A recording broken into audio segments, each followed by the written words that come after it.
Hey Saber fans, Korbanth here. I'm going to show you how to work with your ROTS Flex. This is version 2.5. The only difference between version 2 and version 2.5 is just the internal dimensions. Nothing else has changed, but in case somebody wanted to buy a chassis, you need to know if it's V2 or V2.5. That's the only difference. So all the ones we have going forth are going to be V2.5 in case that makes any big difference. But let me show you how this works. So when you first get it, the grips should already be on. Just unscrew this back end, and here's the chassis. This one happens to be the nylon with the crystal chassis, and we do have one that's just straight nylon. It does not have the crystal, so you can get whatever one you like. This is the button that turns it on back here. I should have known the Jedi were plotting to take over. Now, where you press here makes a big difference, because underneath this strip are two plungers that press down and touch the chassis. You can press in the very bottom if you want, but I kind of press right about here or right about here for the two buttons. Never press in the middle, because it's like a teeter-totter. If you press them both, it tries to push both buttons at the same time, and that doesn't really work so well. So if you push this button here, I'm a Jedi, like my father before me. that will change to the different fonts. If you press up here, you can see it lights it up. Good smooth swing. So now the one thing you can do to turn it off, you can press and hold the button, or you can change fonts, or you can also do this.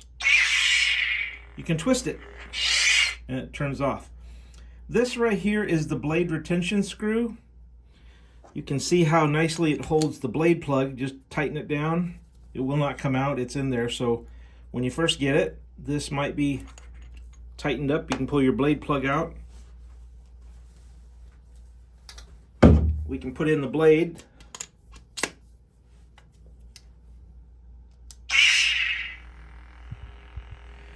Then you can tighten this down so the blade won't come out. There is no other. This screw down here does nothing. This does nothing. It's just for display.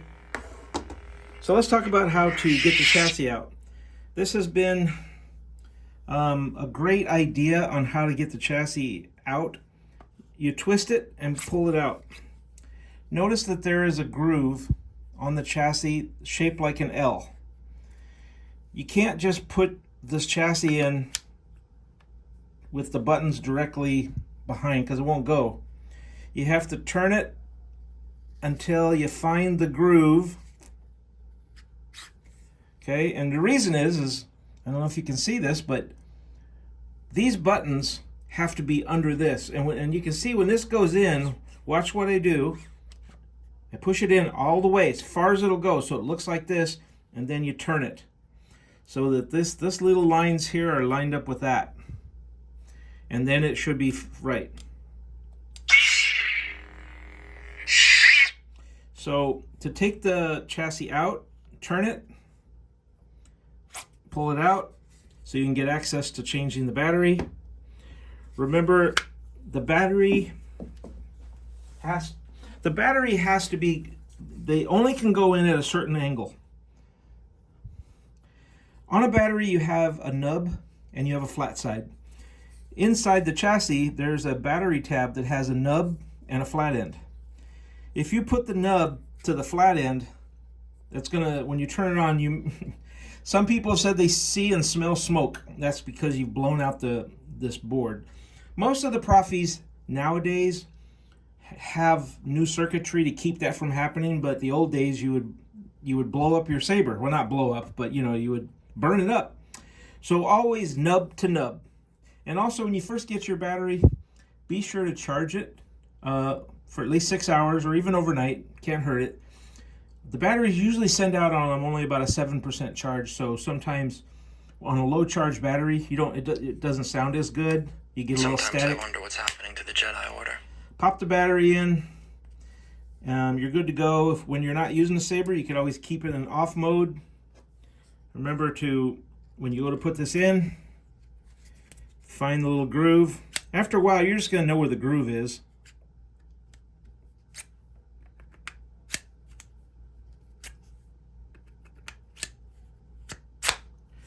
Remember, slide in, rotate. Now, if ever you need to get into your saber, you can just turn it on. I should have known the Jedi were plotting to take over. You don't really have to pull the chassis in and out every time you want to use it. The only time you do is really just to charge the battery. Then you can go ahead and put this back on, and there you go, all ready to go. Oh, one thing too, sometimes the chassis might be just a tiny bit loose.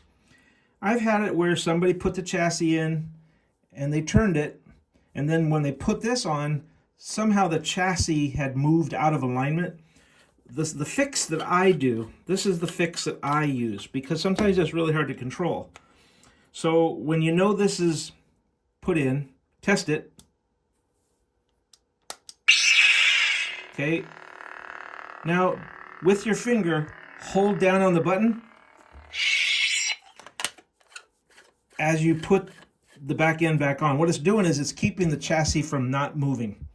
It may not happen, but in case when people say, well, I put this back on and now it doesn't work, it could be that the chassis rotated just slightly out of being underneath this. So if you put the chassis and hold this down, it clamps it in place. That's about all I have to show you on this saber. Thanks for watching. Hope you enjoy it. Take care.